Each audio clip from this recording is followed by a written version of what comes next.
ಓಂ ಶ್ರೀ ಗಣೇಶ ಶಾರದಾ ಗುರುಭ್ಯೋ ನಮಃ. ಹರಿ ಓಂ ನಮಃ ಶಿವಾಯ. ನಮಸ್ಕಾರ. ನಾನು ಜ್ಯೋತಿಷ್ಯ ವಿದ್ಯಾರತ್ನ ಆಚಾರ್ಯ ಶ್ರೀಮತಿ ಸುಗುಣ. ಜೂನ್ ಮಾಸದಲ್ಲಿ ಗ್ರಹಗಳ ಸಂಚಾರ ಪ್ರಭಾವ 12 ರಾಶಿಗಳಿಗೆ ಫಲಗಳನ್ನು ತಿಳಿಸ್ತಾ ಇದ್ದೀನಿ. ಗ್ರಹಗಳಲ್ಲಿಯೇ ಮುಖ್ಯ ಗ್ರಹವಾದಂತಹ ಸೂರ್ಯ ಗ್ರಹ ವೃಷಭ ರಾಶಿಯಲ್ಲಿ ಮತ್ತು ಮಿಥುನ ರಾಶಿಯಲ್ಲಿ ಸಂಚಾರ, ಶುಕ್ರ ಗ್ರಹ ಮಿಥುನ ರಾಶಿಯಲ್ಲಿ ಕಟಕ ರಾಶಿಯಲ್ಲಿ ಸಂಚಾರ, ಬುಧ ಗ್ರಹ ಮಿಥುನ ರಾಶಿಯಲ್ಲಿ ಕಟಕ ರಾಶಿಯಲ್ಲಿ ಸಂಚಾರ, ಕುಜಗ್ರಹ ಮೇಷ ರಾಶಿಯಲ್ಲಿ ಮತ್ತು ವೃಷಭ ರಾಶಿಯಲ್ಲಿ ಸಂಚಾರ, ಶನಿಗ್ರಹ ರೇವತಿ ನಕ್ಷತ್ರ ಮೀನ ರಾಶಿಯಲ್ಲಿ ಸಂಚಾರ, ಗುರುಗ್ರಹ ಪುನರ್ವಸು ನಕ್ಷತ್ರ ಕಟಕ ರಾಶಿಯಲ್ಲಿ ಸಂಚಾರ, ಮಕ ನಕ್ಷತ್ರದಲ್ಲಿ ಕೇತುಗ್ರಹ ಸಿಂಹ ರಾಶಿಯಲ್ಲಿ ಸಂಚಾರ, ಶತಭಿಷ ನಕ್ಷತ್ರದಲ್ಲಿ ಕುಂಭ ರಾಶಿಯಲ್ಲಿ ರಾಹುಗ್ರಹ ಸಂಚಾರ ಆಗಲಿದ್ದು, ಜೂನ್ ಮಾಸದಲ್ಲಿ ಗ್ರಹಗಳ ಪ್ರಭಾವ ಸಂಚಾರ 12 ರಾಶಿಗಳಿಗೆ ಯಾವ ಫಲವನ್ನು ನೀಡುತ್ತವೆ ಅನ್ನುವುದರ ಬಗ್ಗೆ ತಿಳಿಸ್ತಾ ಇದ್ದೀನಿ. ಅದಕ್ಕೂ ಮೊದಲು ಜ್ಯೋತಿಷ್ಯದ ಫಲಗಳನ್ನು ತಿಳಿಯ ಬಯಸುವಂತಹ ವ್ಯಕ್ತಿಗಳಲ್ಲಿ ಕೆಲವು ವ್ಯಕ್ತಿಗಳು ಬಹಳ ಮುಖ್ಯವಾದಂತಹ ಒಂದು ಪ್ರಶ್ನೆಯ ಬಗ್ಗೆ ಆಗಾಗ ಕೇಳೋದಿದೆ. ಕಳೆದ ಮಾಸದಲ್ಲಿ 3-4 ಜನರು ಇದೇ ಪ್ರಶ್ನೆಯ ಬಗ್ಗೆ ಭಾವನಾತ್ಮಕವಾಗಿ ನನ್ನಲ್ಲಿ ಪ್ರಶ್ನಿಸಿರೋದ್ರಿಂದ ಏನು ಅಂದ್ರೆ, ನಿಮ್ಮ ಜೀವನದಲ್ಲಿ ಜ್ಯೋತಿಷ್ಯ ಶಾಸ್ತ್ರದ ಪ್ರಕಾರವಾಗಿ ಯಾವ ದೇವತೆಯನ್ನ ನೀವು ಪೂಜಿಸಬೇಕು, ಯಾವ ದೇವತಾ ಅನುಷ್ಠಾನದಲ್ಲಿ ಭಕ್ತಿಯನ್ನ, ಪ್ರಾರ್ಥನೆಯನ್ನ, ಮಂತ್ರ ಸಿದ್ಧಿಯನ್ನ ಇವೆಲ್ಲವನ್ನ ಮಾಡಿಕೊಳ್ಬೇಕು ಅನ್ನುವಂತಹ ಪ್ರಶ್ನೆಯನ್ನ ಕೆಲವು ಸಂದರ್ಭದಲ್ಲಿ ಬಹಳ ಜ್ಯೋತಿಷ್ಯ ಶಾಸ್ತ್ರವನ್ನ ನಂಬುವಂತಹ ವ್ಯಕ್ತಿಗಳು ಪ್ರಶ್ನಿಸೋದು ಇದೆ. ಅದಕ್ಕೆ ನಾನು ಇಲ್ಲಿ ಕೆಲವು ವಿಷಯಗಳಿಂದ ನಿಮಗೆ ಸರಿಯಾದ ಕ್ಲಾರಿಟಿ ಸಿಗಬಹುದು. ಕೆಲವು ಸಂದರ್ಭದಲ್ಲಿ ನಿಮ್ಮ ಸುತ್ತಮುತ್ತಲೇ ಕೆಲವು ಸೂಕ್ಷ್ಮವಾದಂತಹ ರಹಸ್ಯಗಳು ಇರುತ್ತೆ, ನಿಗೂಢವಾದಂತಹ ವಿಷಯಗಳಿರುತ್ತೆ. ಆಲೋಚಿಸಿ ನಿರ್ಧರಿಸಿ ಅನ್ನೋದನ್ನು ನಾನು ತಿಳಿಸ್ತಾ ಇದ್ದೇನೆ.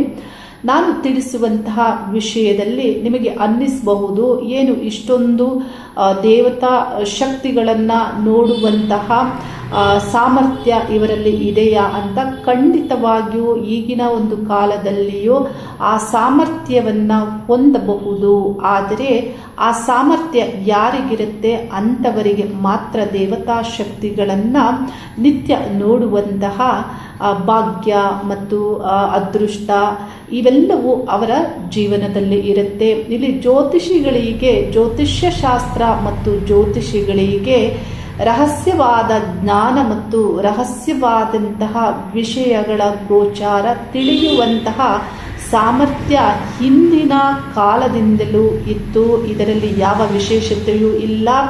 ಆದರೆ ಈ ಕಲಿ ಯುಗದಲ್ಲಿ ಅದು ವಿರಳವಾಗಿದೆ ಅಷ್ಟೇ. ಹಾಗಾಗಿ ಇದು ಸಾಮಾನ್ಯವೇ ಆಗಿದೆ ಜ್ಯೋತಿಷಿಗಳಲ್ಲಿ. ಇದರ ಬಗ್ಗೆ ಹೆಚ್ಚು ನನ್ನಲ್ಲಿ ಪ್ರಶ್ನೆಗಳನ್ನು ಮಾಡಬೇಡಿ ಮತ್ತು ಅದಕ್ಕೆ ಬೇಡದ ಕಮೆಂಟ್ಗಳನ್ನು ಮಾಡಬೇಡಿ. ಆದರೆ ಕ್ಲಾರಿಟಿಯನ್ನು ಮಾತ್ರ ನಾನು ಕೊಡ್ತಾ ಇದ್ದೇನೆ. 2016ರಲ್ಲಿ ತುಮಕೂರಿನ ಪ್ರತಿಷ್ಠಿತವಾದ ಕುಟುಂಬ, ವಿದ್ಯಾವಂತರ ಕುಟುಂಬವೊಂದು ನನ್ನ ಮನೆಗೆ ಬರ್ತಾರೆ. ಬಂದಂತಹ ವಿಷಯ, 3 ಮಕ್ಕಳಿರ್ತಾರೆ. ಒಬ್ಬರು ಮೆಡಿಕಲ್ ಮಾಡ್ತಾ ಇರ್ತಾರೆ, ಇನ್ನೊಬ್ಬರು PU ಹಂತ, ಇನ್ನೊಬ್ಬರು ಹೈಸ್ಕೂಲ್ ಹಂತದಲ್ಲಿ ಈ ಮಕ್ಕಳಿರ್ತಾರೆ. ಇವರ ವಿದ್ಯಾಭ್ಯಾಸ ಸಲುವಾಗಿ ಬಂದಿರ್ತಾರೆ. ಅಂದಿನಿಂದ ಅವರಿಗೆ ತಿಳಿಸಿದಂತಹ ವಿಷಯಗಳು, ಭವಿಷ್ಯದಲ್ಲಿ ನಡೆದಂತಹ ವಿಷಯಗಳು, ನಾನು ಬರೆದುಕೊಟ್ಟಂತಹ ಎಲ್ಲ ವಿಷಯಗಳು ಸತ್ಯವಾಗಿರುವುದಕ್ಕೆ ಆಗಾಗ ನನ್ನಿಂದ ಮತ್ತೆ ಮತ್ತೆ ಅವರು ಸಲಹೆಯನ್ನು ಪಡಿತಾ ಇರ್ತಾರೆ. 2022ಕ್ಕೆ ಮತ್ತೆ ನನ್ನ ಕಚೇರಿಗೆ ಭೇಟಿಯನ್ನು ನೀಡುತ್ತಾರೆ. ಅವರು ಬಂದಂತಹ ವಿಷಯ ಏನಂದರೆ, ಮಗಳ ವಿವಾಹ ಸಂಬಂಧಪಟ್ಟಂತಹ ವಿಷಯ ಆಗಿರುತ್ತೆ. ಈ ಹಿಂದೆ 6-7 ವರ್ಷಗಳ ಹಿಂದೆಯೇ ನಾನು ಅವರಿಗೆ ಬರೆದುಕೊಟ್ಟಂತಹ ವಿಷಯದಲ್ಲಿ ಏನಿತ್ತು ಅಂದರೆ, ಮಗಳ ವಿವಾಹ ನಿಧಾನ ಆಗುತ್ತೆ ಅನ್ನುವಂತಹ ಬರವಣಿಗೆಯನ್ನು ಬರೆದು ಕೊಟ್ಟಿರ್ತೇನೆ. ಅದನ್ನು ತೆಗೆದುಕೊಂಡು ಬಂದು ಕೇಳ್ತಾರೆ, ಇದನ್ನೇನಾದರೂ ಬದಲಿಸಬಹುದಾ ಅಂತ, ಇದಕ್ಕೇನಾದರೂ ವಿಷಯಗಳನ್ನು ತಿಳಿಸಿ ಅಂತ. ನೋಡಿ, ವಿಧಿ ಮತ್ತು ಕಾಲವನ್ನು, ಆಗಬಹುದಾದ ವಿಷಯಗಳನ್ನು ಯಾವ ಕಾಲದಲ್ಲಿ ಆಗಬೇಕೋ ಅದು ಆಗಿಯೇ ಆಗುತ್ತೆ. ಯಾವ ಜ್ಯೋತಿಷಿಗಳು ಬದಲಾಯಿಸಲು ಸಾಧ್ಯವಿಲ್ಲ. ಆದರೆ ಅದಕ್ಕಿರುವಂತಹ ಕಾಲವನ್ನು ಗುರುತಿಸುವುದು ಮತ್ತು ಆಗಬಹುದಾದಂತಹ ವಿಷಯಗಳಿಗೆ ಪರಿಹಾರಗಳನ್ನು ಮಾಡಿಕೊಳ್ಬೇಕಾಗತ್ತೆ. ಅದರ ಸಂಬಂಧಪಟ್ಟಂತೆ ವಿಷಯವನ್ನು ನಾನು ಆಗಾಗಲೇ ತಿಳಿಸಿರ್ತೇನೆ. ಮಗಳನ್ನು ಇನ್ನೂ ಹೆಚ್ಚಿನ ವಿದ್ಯಾಭ್ಯಾಸವನ್ನು ಮಾಡಿಸಿ, ಮೆಡಿಕಲ್ ನಂತರ PGಯನ್ನು ಮಾಡಿಸಿ ಕಾಲ ವ್ಯರ್ಥ ಆಗೋದಿಲ್ಲ ಅಂತ ತಿಳಿಸಿರ್ತೇನೆ. ಆದರೂ ವಿವಾಹ ಕಾಲವನ್ನು ತಿಳಿಯುವ ಒಂದು ವಿಷಯವಾಗಿ ನನ್ನ ಕಚೇರಿಗೆ ಫಲಪುಷ್ಪ ತಾಂಬೂಲ ಸಹಿತವಾಗಿ ಅವರು ಬರ್ತಾರೆ. ಬಂದಂತಹ ಆ ಕಾಲದಲ್ಲಿ ನಾವು ಶಾಸ್ತ್ರದ ಒಂದು ಚಿಂತನೆಯಲ್ಲಿ ನನಗೆ ಪ್ರಥಮ ಹಂತದಲ್ಲಿ ಅವರ ಒಂದು ರಹಸ್ಯವಾದಂತಹ ವಿಷಯ ಗೋಚಾರ ಆಗಲಿಕ್ಕೆ ಆರಂಭ ಆಗುತ್ತೆ. ಅದು ಏನಂದರೆ, ಅವರ ಮನೆಯ ಮುಂದೆ ಗೇಟಿನ ಮುಂದೆ ರೋಡ್ ಇರುತ್ತೆ. ಅವರ ಆ ಗೇಟ್ ಏನಿದೆ ಅದರ ಒಂದು ಸ್ಥಳದಲ್ಲಿಯೇ ಬಹಳ ಸುಂದರವಾದಂತಹ ದೇವತಾ ರೂಪ ಗೋಚಾರ ಆಗಲಿಕ್ಕೆ ಪ್ರಾರಂಭ ಆಗುತ್ತೆ. ಅದು ಶ್ರೀ ಮಹಾವಿಷ್ಣುವಿನ ರೂಪ ಆಗಿರುತ್ತೆ. ಶ್ರೀ ಮಹಾವಿಷ್ಣು ಆ ಸ್ಥಳದಲ್ಲಿ ಅವರು ಕುಳಿತೂ ಇರೋದಿಲ್ಲ, ಮಲಗಿಯೂ ಇರೋದಿಲ್ಲ. ಅಂದರೆ ಅರ್ಧ ಕುಳಿತಂತೆ ಅರ್ಧ ಮಲಗಿದಂತೆ ಸಂಪೂರ್ಣ ಜಾಗೃತಾವಸ್ಥೆಯಲ್ಲಿ, ಆ ಧ್ಯಾನಾವಸ್ಥೆಯಲ್ಲಿ ಅವರ ಗೋಚಾರ ಬಹಳ ಸುಂದರವಾದಂತಹ ಆಕಾರ ರೂಪದೊಂದಿಗೆ ಅವರ ಆ ಚಿತ್ರಣ ಗೋಚರಿಸಲಿಕ್ಕೆ ಆರಂಭ ಆಗುತ್ತೆ. ಆಗ ಅವರನ್ನು ನಾನು ಪ್ರಶ್ನಿಸ್ತೇನೆ. ಇದರ ಬಗ್ಗೆ ಅವ್ರಿಗೇನು ತಿಳಿದಿರೋದಿಲ್ಲ. ನನಗೆ ತಿಳಿದಿರುತ್ತೆ ಅವರ ಮನೆ ದೇವರು ಕಾಲಭೈರವೇಶ್ವರ. ಇವರ ಮನೆಯಲ್ಲಿ ಶಿವಶಕ್ತಿಯನ್ನ ಪೂಜಿಸಲಾಗ್ತಾ ಇರುತ್ತೆ.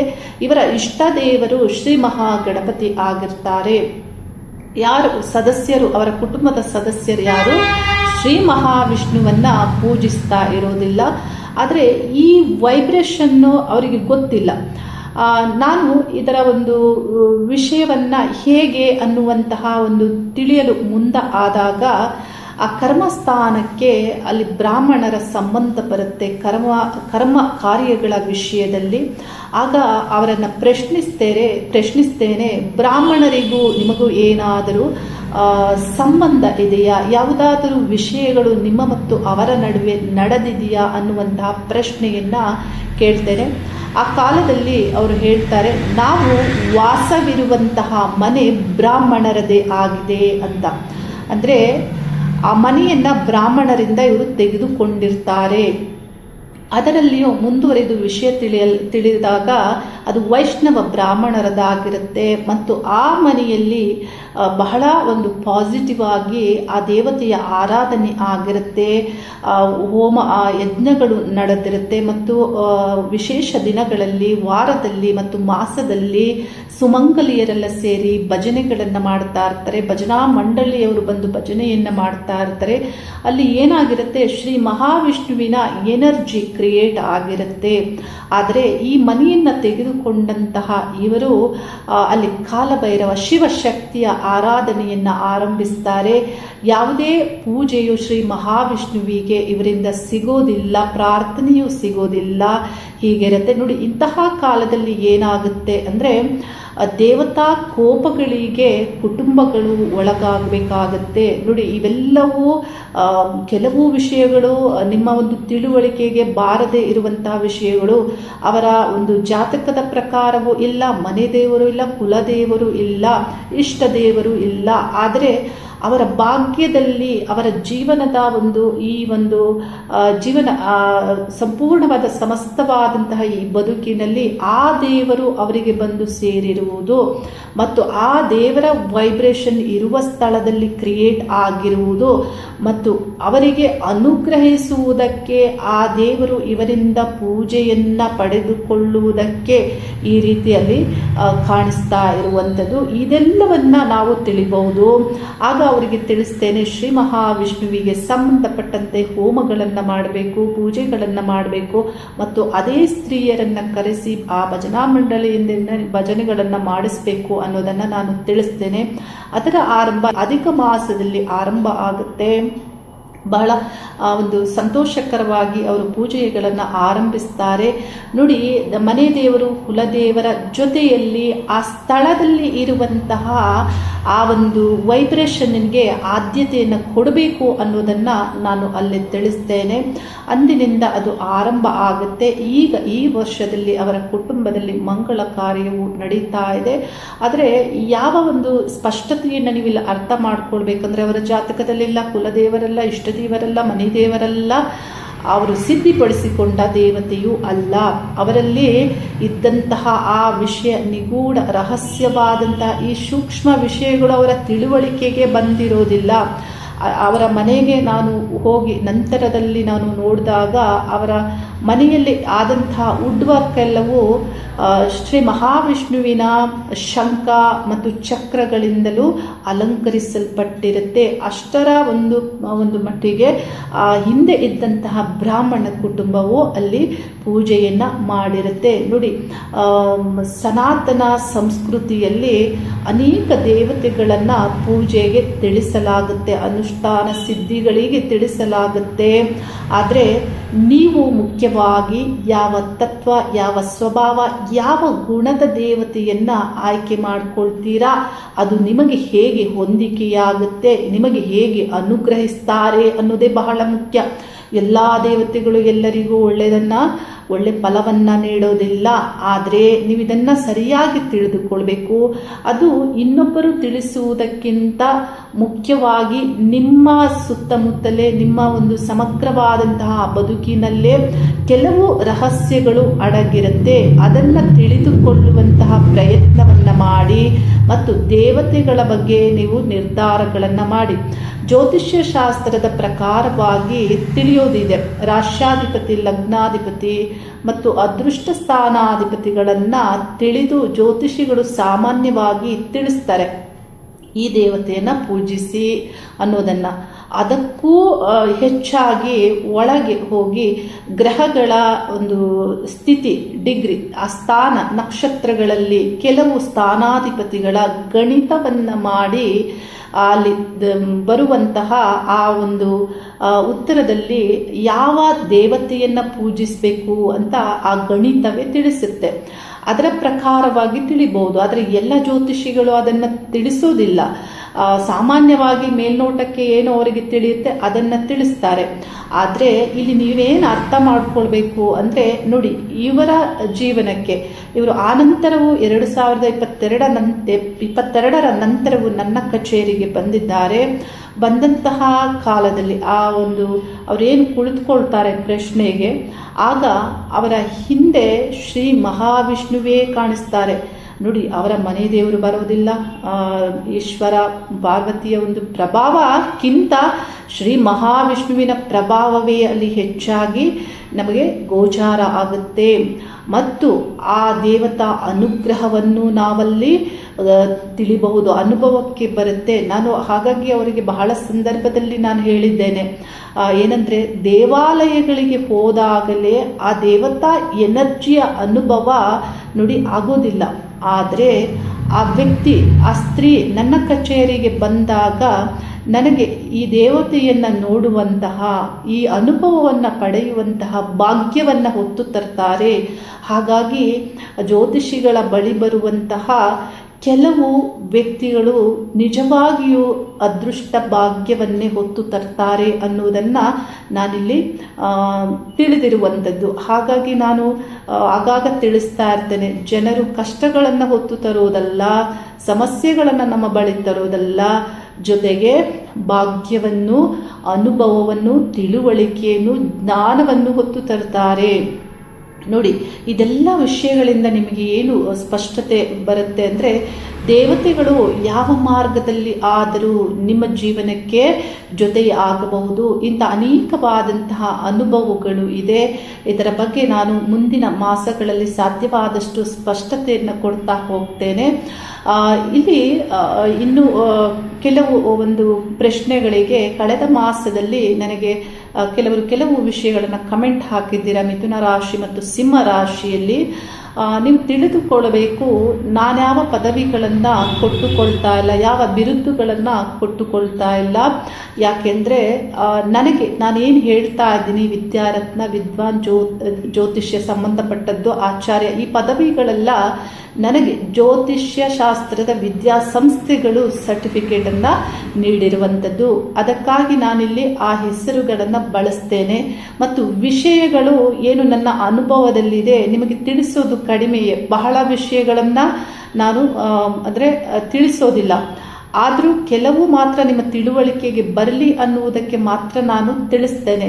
ಮತ್ತು ಈ ಪ್ರಶ್ನೆಯನ್ನ ನೀವು ಯಾರನ್ನ ಮಾಡಬೇಕು ಅಂತ ಹೇಳಿದ್ರೆ, ಯಾರು ದೇವಮಾನವ, ಅವಧೂತರು ಮತ್ತು ನಾವು ಗುರೂಜಿಗಳು ಅಂತ ಯಾರು ಟೈಟಲ್ಗಳನ್ನು ಹಾಕೊಂಡಿರ್ತಾರೆ ಅಂಥವರನ್ನ ಪ್ರಶ್ನೆ ಮಾಡಬೇಕು. ಇಂಥ ಒಂದು ಬಿರುದು, ಟೈಟಲ್ಗಳು, ಇವೆಲ್ಲ ಹೆಸರುಗಳನ್ನು ಯಾವ ಜ್ಯೋತಿಷ್ಯ ವಿದ್ಯಾಸಂಸ್ಥೆಯು ನೀಡೋದಿಲ್ಲ, ಯಾವ ಸಂಸ್ಥೆಗಳು ನೀಡೋದಿಲ್ಲ. ಅವರವರೇ ಕ್ರಿಯೇಟ್ ಮಾಡಿಕೊಂಡಿರ್ತಾರೆ, ಆ ರೀತಿ ನೇಮನ್ನು ಕ್ರಿಯೇಟ್ ಮಾಡಿರ್ತಾರೆ. ಅಂಥವರನ್ನ ಪ್ರಶ್ನೆ ಮಾಡೋದು ಬಿಟ್ಟು ನನ್ನಂಥವಳನ್ನ ಇಂಥ ಪ್ರಶ್ನೆಗಳನ್ನು ಮಾಡಬಾರ್ದು, ಅರ್ಥ ಮಾಡ್ಕೊಳ್ಬೇಕು.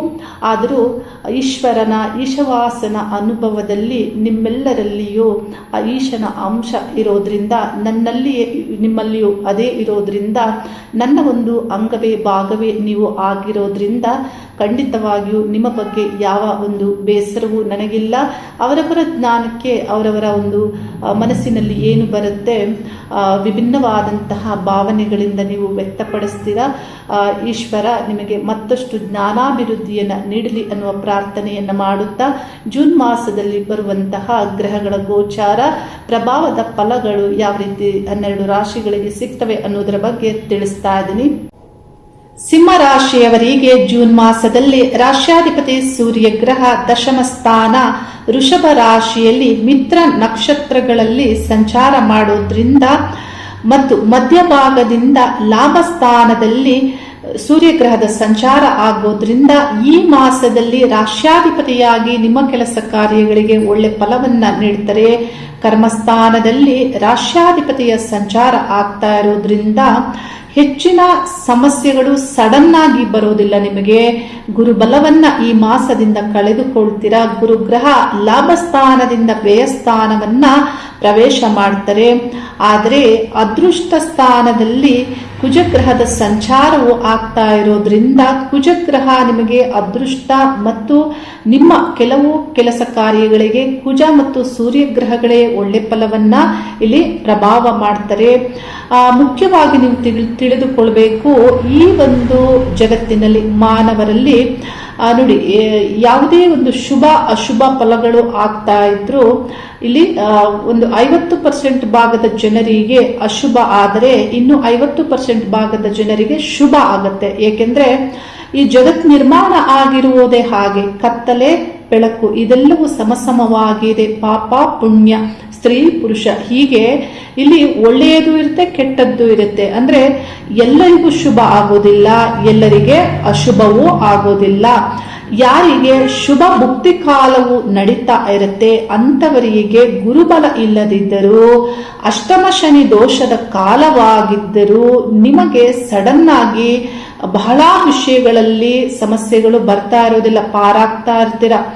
ಆದರೆ ಯಾರಿಗೆ ಅಶುಭ ಭುಕ್ತಿ ಕಾಲವು ನಡೀತಾ ಇರುತ್ತೆ ಅಂತವರಿಗೆ ಸಡನ್ ಆಗಿ ಸಮಸ್ಯೆಗಳು ಬರುತ್ತೆ, ದೀರ್ಘಕಾಲದವರೆಗೆ ಎಫೆಕ್ಟ್ ಮಾಡುತ್ತೆ. ಕುಟುಂಬ ಉದ್ಯೋಗದ ಸಮಸ್ಯೆಗಳು ಬರುತ್ತೆ.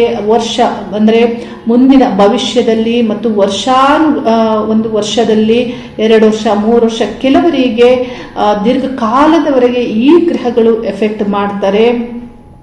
ಇಲ್ಲಿ ಈ ಮಾಸದಲ್ಲಿ ರಾಶ್ಯಾಧಿಪತಿ ಮತ್ತು ಕುಜಗ್ರಹಗಳ ಸಂಚಾರ ಶುಭ ಆಗಿರೋದ್ರಿಂದ ಇಲ್ಲಿ ಒಳ್ಳೆ ಫಲಗಳನ್ನ ಶುಭ ಭುಕ್ತಿ ಕಾಲ ನಡೀತಾ ಇದ್ದವರು ಪಡೆದುಕೊಳ್ತೀರಾ.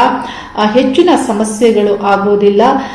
ಜೂನ್ ಮಾಸದ ನಂತರದಲ್ಲಿ ಸೂರ್ಯಗ್ರಹ ಅಂದ್ರೆ ಜುಲೈ ಮಾಸದ ಮಧ್ಯಭಾಗದಿಂದ ಸೂರ್ಯಗ್ರಹ ನಿಮ್ಮ 12ನೇ ಸ್ಥಾನವನ್ನ ಪ್ರವೇಶಿಸ್ತಾರೆ. ಅಲ್ಲಿಂದ ಸಮಸ್ಯೆಗಳು ನಿಮಗೆ ಆರಂಭ ಆಗುತ್ತೆ. ಮತ್ತು ಗುರು ಗುರುವಿನ ಒಂದು ಅಶುಭ ಫಲಗಳು 12ನೇ ಸ್ಥಾನದಲ್ಲಿ ಆರಂಭ ಆಗುತ್ತೆ. ಕೆಲವು ವಿಷಯಗಳಿಗೆ ಶುಭ ಫಲವನ್ನ ಗುರುಗ್ರಹ 12ನೇ ಸ್ಥಾನದಲ್ಲಿ ನೀಡುತ್ತಾರೆ. ಇಲ್ಲಿ ಉದ್ಯೋಗ ಅನ್ನುವಂತಹ ವಿಷಯದಲ್ಲಿ ಗೌರ್ಮೆಂಟ್ ಉದ್ಯೋಗಸ್ಥರಿಗೆ ಹೆಚ್ಚಿನ ಸಮಸ್ಯೆಗಳು, ಒಳ್ಳೆ ಪೊಸಿಷನ್ ಅಲ್ಲಿ ಇರುವಂತಹ ವ್ಯಕ್ತಿಗಳಿಗೆ ಈ ಮಾಸದಲ್ಲಿ ಸೂರ್ಯ ಅಂದ್ರೆ ದಶಮದಲ್ಲಿ ಸಂಚಾರ ಆಗೋದ್ರಿಂದ ಹೆಚ್ಚಿನ ಸಮಸ್ಯೆಗಳಿಲ್ಲ. ಆದ್ರೆ ಖಾಸಗಿ ಕಂಪನಿಯಲ್ಲಿ ವೃತ್ತಿ ಮಾಡ್ತಾ ಇರುವಂತಹ ಒಳ್ಳೆ ಸ್ಥಾನದಲ್ಲಿರುವ ವ್ಯಕ್ತಿಗಳಿಗೂ ಹೆಚ್ಚು ಸಮಸ್ಯೆಗಳಿಲ್ಲ, ಏನಾದರೂ ನೀವು ಒಳ್ಳೆ ಪೊಸಿಷನ್ ಅಲ್ಲಿ ಇದ್ರೆ. ಆದ್ರೆ ಸೇವಾ ವೃತ್ತಿಯನ್ನ ಮಾಡುವ, ಒಬ್ಬರ ಕೈ ಕೆಳಗೆ ಮಾಡುವಂತಹ ಸೇವಕರಿಗೆ ಅಶುಭ ಫಲಗಳು ಇರುತ್ತೆ. ಮತ್ತು ವ್ಯಾಪಾರ ವ್ಯವಹಾರಸ್ಥರಿಗೆ, ಸ್ವಂತ ಉದ್ಯೋಗವನ್ನ ಮಾಡುವಂತಹ ಅಂದ್ರೆ ವ್ಯಾಪಾರದಲ್ಲಿ ಉದ್ಯೋಗ ಮಾಡುವ ವ್ಯಕ್ತಿಗಳಿಗೆ ಅಶುಭ ಫಲಗಳು ಇರಲಿದೆ. ಯಾಕೆಂದ್ರೆ ಅಷ್ಟಮದಲ್ಲಿ ಶನಿ ಸಂಚಾರ ಆಗ್ತಾ ಇರೋದ್ರಿಂದ. ಇನ್ನು ಪಾರ್ಟ್ನರ್ಶಿಪ್ ಉದ್ಯೋಗಸ್ಥರಿಗೂ ಅಶುಭ ಫಲಗಳು ದೊರೆಯಲಿದೆ. ನಿಮ್ಮ ರಾಶಿಯಲ್ಲಿ ಕೇತು ಗ್ರಹದ ಸಂಚಾರ ಆಗ್ತಾ ಇರೋದ್ರಿಂದ ನಿರ್ಧಾರಗಳನ್ನ ತೆಗೆದುಕೊಳ್ಳುವಾಗ ಬಹಳ ಯೋಚಿಸಿ ನಿರ್ಧಾರಗಳನ್ನ ಮಾಡಬೇಕಾಗತ್ತೆ. ಬುದ್ಧಿ ವಿಕಾರಗೊಳ್ಳುವಂತೆ, ಬುದ್ಧಿಯನ್ನ ಕೆಟ್ಟತರ ಕಡೆಗೆ ನಡೆಸುವಂತೆ ಈ ಗ್ರಹಗಳು, ಇಲ್ಲಿ ಅಷ್ಟಮ ಶನಿಯ ಕಾಲದಲ್ಲಿ ಶನಿ ಗ್ರಹ ನಿಮ್ಮನ್ನ ಪ್ರೇರೇಪಿಸುವಂತೆ ಈ ಒಂದು ಎನರ್ಜಿಗಳು ವರ್ಕ್ ಆಗ್ತಾ ಇರುತ್ತೆ. ಹಾಗಾಗಿ ಬಹಳ ಮುಖ್ಯವಾಗಿ ನೀವು ದೈವಿಕವಾದಂತಹ ಆಚಾರ ಮಾರ್ಗದಲ್ಲಿ ಇದ್ದರೆ ಹೆಚ್ಚು ಸಮಸ್ಯೆಗಳಾಗೋದಿಲ್ಲ.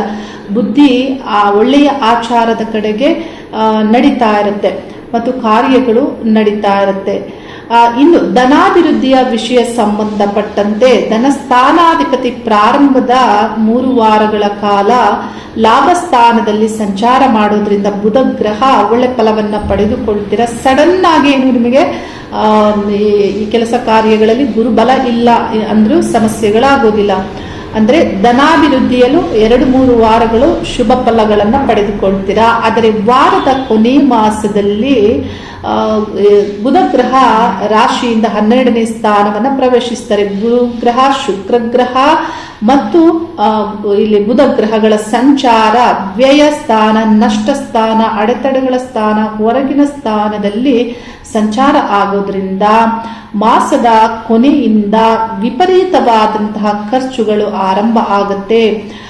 ಬಹಳ ಜಾಗೃತಿಯಿಂದ ಕೆಲವು ವಿಷಯಗಳಲ್ಲಿ ಇರಬೇಕಾಗುತ್ತೆ. ಮುಖ್ಯವಾಗಿ ರಿಲೇಶನ್ಶಿಪ್ ಸಂಬಂಧಪಟ್ಟಂತೆ. ಯಾಕೆಂದ್ರೆ ಪಂಚಮಾಧಿಪತಿಯಾಗಿ 12ನೇ ಸ್ಥಾನವನ್ನ ಪ್ರವೇಶಿಸಿದಾಗ ಗುರು ಮಕ್ಕಳಿಂದ ನಿಮಗೆ ಅಂತರ ಬರಬಹುದು, ಅಥವಾ ನಿಮ್ಮ ಒಂದು ಪತಿ ಪತ್ನಿ ರಿಲೇಶನ್ಶಿಪ್ ಅಲ್ಲೂ ತೊಂದರೆ ಆಗಬಹುದು. ಅಷ್ಟಮದಲ್ಲಿ ಶನಿ ಇರೋದ್ರಿಂದ ರಿಲೇಶನ್ಶಿಪ್ಗೆ ಕಾರಕ ಗ್ರಹ ಶುಕ್ರ ಗ್ರಹವು 12ನೇ ಸ್ಥಾನದಲ್ಲಿ ಸಂಚಾರ ಆಗೋದ್ರಿಂದ ನಿಮಗೆ ಇಲ್ಲಿ ರಿಲೇಶನ್ಶಿಪ್ ಅಲ್ಲಿ ಸಮಸ್ಯೆಗಳು ಇಲ್ಲಿ ಹೆಚ್ಚಾಗುವಂತೆ ಗ್ರಹಗಳು ಪ್ರಭಾವವನ್ನ ಮಾಡ್ತಾರೆ. ಎಲ್ಲಾ ವಿಷಯಗಳಲ್ಲಿಯೂ ಬಹಳ ತಾಳ್ಮೆಯಿಂದ ಇರಬೇಕಾಗುತ್ತೆ. ಇಷ್ಟ ದೇವತಾ ಪ್ರಾರ್ಥನೆಯನ್ನ ನಿತ್ಯ ನೀವು ಮಾಡಬೇಕಾಗುತ್ತೆ. ನಿಮ್ಮ ಬುದ್ಧಿ ಸರಿಯಾದುದರ ಕಡೆ ಹೋಗಬೇಕು ಅಂದ್ರೆ ನಿತ್ಯಲೂ ಶ್ರೀ ಗಣೇಶ ಅಷ್ಟೋತ್ತರವನ್ನ ನೀವು ಪಠನೆ ಮಾಡಬೇಕಾಗುತ್ತೆ.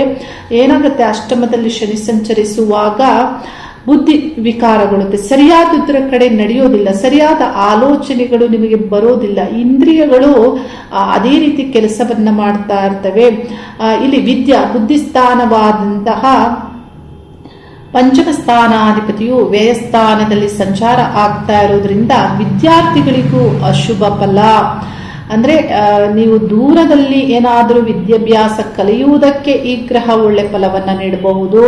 ಆದ್ರೆ ನೀವೇನಾದರೂ ಕಾಂಪಿಟೇಟಿವ್ ಎಕ್ಸಾಮ್ಗೆ ಪ್ರಯತ್ನ ಪಡ್ತಾ ಇದ್ದೀರಾ, ಯಾವುದೋ ಒಂದು ಬರವಣಿಗೆಯ ಸಂಬಂಧಪಟ್ಟಂತೆ ಆಗಬಹುದು, ಮುಖ್ಯ ಎಕ್ಸಾಮ್ಗಳಿಗೆ ನಿಮ್ಮ ತಯಾರಿ ನಡೀತಾ ಇದ್ರೆ ಗುರುಗ್ರಹ 12ನೇ ಸ್ಥಾನದಲ್ಲಿ ಇರೋದ್ರಿಂದ ನಿಮ್ಮ ವಿದ್ಯಾರ್ಥಿಯ ಜೀವನಕ್ಕೆ ಇಲ್ಲಿ ನಿಮಗೆ ಅಷ್ಟು ನಿಮ್ಮ ಇಚ್ಛೆಗೆ ತಕ್ಕಂತೆ ಗುರುಬಲ ಇರೋದಿಲ್ಲ, ಗುರು ಪೋಷಿಸೋದಿಲ್ಲ, ಒಳ್ಳೆ ಫಲಗಳು ನಿಮ್ಮ ನಿರೀಕ್ಷೆಗೆ ತಕ್ಕಂತೆ ಅಂಕಗಳು ಸಿಗೋದಿಲ್ಲ.